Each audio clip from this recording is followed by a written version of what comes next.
Hello दोस्तों, आज की हमारी कहानी का शीर्षक है जहर। दोस्तों, अगर आपको हमारी कहानी अच्छी लगे तो चैनल को लाइक, शेयर और सब्सक्राइब करना ना भूलें, ताकि भविष्य में हम आपको इसी प्रकार की नई नई मनोरंजक कहानियाँ सुनाते रहें। धन्यवाद। अरे भाभी, मैंने तो सोचा था कि अब की बार जब मैं आऊँगी तो आपको दोनों बहुओं से सेवा करवाते हुए पाऊँगी, परंतु यह क्या, यहाँ तो उल्टी गंगा बह रही है। दो दो बहुओं के होते हुए भी आप काम कर रही हैं। सीमा ने अपनी भाभी रेखा को कहा। रेखा जी बस मुस्कुराई मगर कुछ बोली नहीं। दरअसल गर्मियों की छुट्टियों में हर बार की तरह ननद सीमा अपनी भाभी के घर रहने आई थी और अभी 6 माह पहले ही तो रेखा भाभी के छोटे बेटे का ब्याह हो गया था। दोनों ननद भाभी गप्पे मार ही रही थी कि बड़ी बहू नमिता अपनी सास को पालक पकड़ा गई। मम्मी, यह बैठे बैठे थोड़ी सी पालक काट दो। बस इसी बात को देखकर सीमा ने भाभी को फिर से ताना मार दिया। लो जी, अब 10 मिनट सास बैठकर खाली नहीं हो सकती।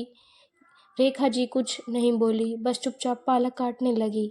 भाभी, बुरा नहीं मानना, मैं कल से आई हूँ और देख रही हूँ कहाँ तो बड़ी बहू के होते आपका पूरा रौब होता था। अब तो छोटी बहू प्राची के आने से घर में कुछ बदलाव आने लगा है। सब कुछ बदला बदला सा लग रहा है। आज सुबह तो भैया को मैंने दूध लाते हुए देखा और आपके दोनों बेटे कैसे रात को मेज से बर्तन उठाने में अपनी बीवियों की मदद कर रहे थे। सीमा रेखा के कानों में फुसफुसाई। रेखा जी ने ठंडे आह भरते हुए कहा, तुम तो जानती ही हो नमिता को शुरू से मेरे कहे में ही रही है। जैसा मैंने कहा वैसा हुआ, परंतु प्राची आजकल की लड़की और ऊपर से कामकाजी भी। पता नहीं इसने आते ही बड़ी बहू नमिता को क्या घुट्टी पिलाई कि दोनों में इतने अच्छे संबंध बन गए कि मैं दरकिनार ही हो गई। अभी प्राची को तो तुम जानती ही हो, कितनी हंसमुख है। शब्दों को तो ऐसे चाशनी में घोलकर बोलती है कि सामने वाला उसे ना कह ही नहीं पाता। बस मीठी मीठी बनकर उसने सारे घर की सोच ही पलट दी। हाँ भाभी, वो तो मैं देख ही रही हूँ। कहाँ भैया ने आज तक घर का काम नहीं किया था और कहाँ आज सुबह मैंने उन्हें दूध लाने के लिए थैला उठाते हुए देखा और आपने भी कुछ नहीं कहा।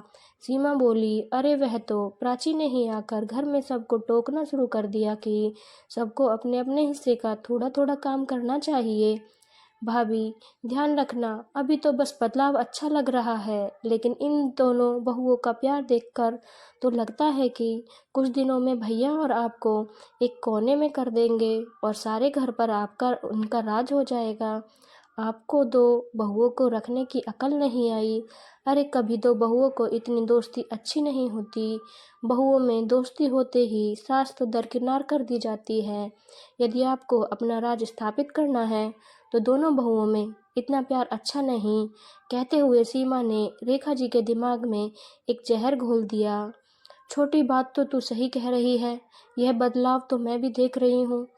नमिता तो बिल्कुल ही पूरी तरह बदल गई है। कहाँ छोटी से छोटी बात के लिए मेरी स्वीकृति का इंतजार करती थी, पर आजकल कुछ ज़्यादा ही आत्मविश्वास के साथ मुझसे बात करने लगी है। परंतु तुझे तो पता है मुझे यह सब नहीं आता। रेखा जी ने उत्तर दिया।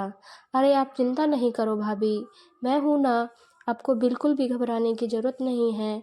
आप देखिए मेरा कमाल। सीमा ने कुटिलता से मुस्कुराते हुए कहा। बस जैसे ही अगले दिन प्राची काम पर गई, सीमा अपने काम में लग गई। नमिता, बहू तुम्हें क्या बोलूँ, सारा दिन अकेले लगी रहती है। कम से कम प्राची को भी तो बोला करो काम करने को। छुटपुट मदद करा कर निकल जाती है और खुद तो वहाँ जाकर दफ्तर में आराम से टांग पर टांग फैलाकर बैठी होगी और तू यहाँ सारा दिन घर के कामों में लगी रहती है। आखिर तेरे को भी तो कुछ समय घूमने फिरने का, बाहर निकलने का मिलना चाहिए। तुम ऐसा किया करो, जब एक दिन उसकी छुट्टी होती है तो तुम अपना घूमने निकल जाया करो और सारे घर के काम उस पर छोड़ दिया करो।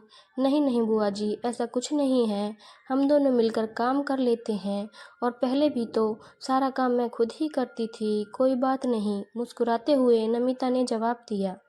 पूरा दिन नमिता के कान इसी तरह सीमा जी छोटी छोटी बातों से भरती रहीं। जानती थी कि औरत है, आज ना सही पर 2 दिन में उसके दिमाग में यह बात आ ही जाएगी और इस बात को बड़ा बनते देर नहीं लगेगी।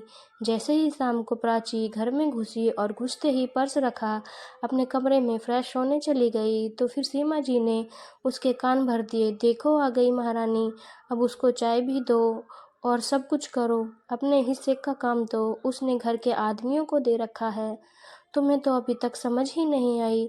थोड़ी ही देर में जैसे ही कुछ बाजार का काम हुआ तो प्राची ने कार की चाबी उठाते हुए कहा, आइए बुआ जी, आपको बाहर की सैर करा लाएं और बाहर का कुछ सामान भी ले आते हैं।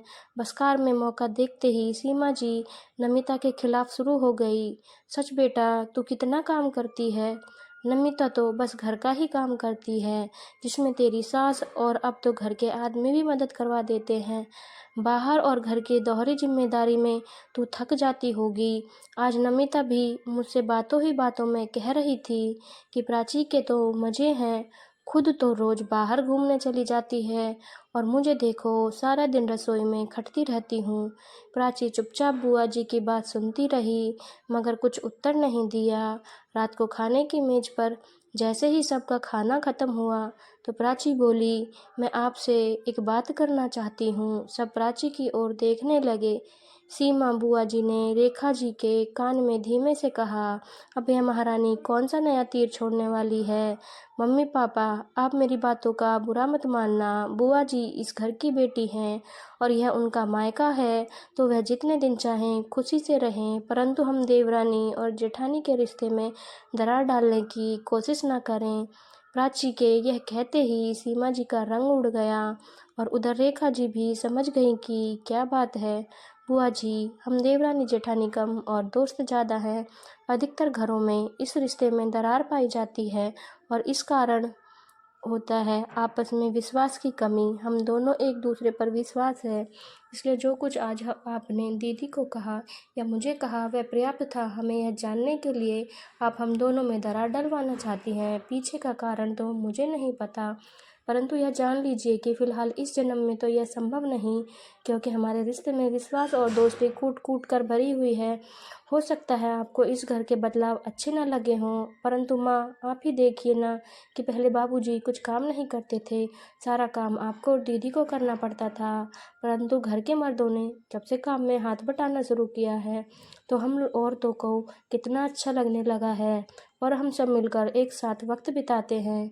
क्या माँ आपको यह बदलाव अच्छा नहीं लगता और क्या आप चाहती हैं कि दोनों बहुएं आपस में लड़ती रहें और क्या इससे हमारे घर की शांति बनी रहेगी। बल्कि मैं तो कहती हूँ कि आप भी हमारी टीम में शामिल हो जाइए और देखिएगा हम तीनों औरतें मिलकर रहेंगे तो घर यह हर समय खुशियों से गूंजता रहेगा। छोटी सी ज़िंदगी है, हर समय भागती दौड़ती इस ज़िंदगी में हमें छोटी छोटी बातों पर लड़ना क्यों है और क्या इससे हमारे घर की शांति बनी रहेगी। बल्कि मैं तो कहती हूँ कि आप भी हमारी टीम में शामिल हो जाइए और देखिएगा हम तीनों औरतें मिलकर रहेंगे तो यह घर हर समय खुशियों से गूंजता रहेगा। रेखा जी ने आगे होकर प्राची को गले से लगा लिया। बिल्कुल ठीक कह रही हो बेटी, हम हमेशा अपने रिश्तों में विश्वास की डोर को मजबूत करेंगे ताकि कोई भी हमारे इस रिश्ते में सेंध लगाने की कोशिश ना करे। मुझसे भी जाने अनजाने में बहुत गलती हुई है, उसके लिए मैं तुम दोनों से माफ़ी मांगती हूँ। सीमा जी की आंखें नम थी, परंतु आज उन्हें जिंदगी का एक नया सबक मिल गया था। इतने में बाबूजी जोर से बोले, चलो बस जी, बहुत हो गया है यह औरतों का ड्रामा। लाओ भाई कुछ मीठा लाओ अब। धन्यवाद दोस्तों, आपको हमारी कहानी कैसी लगी कमेंट बॉक्स में अपने उत्तर ज़रूर लिखें और आपको हमारी कहानी अच्छी लगी हो तो चैनल को लाइक शेयर और सब्सक्राइब करना ना भूलें। धन्यवाद दोस्तों।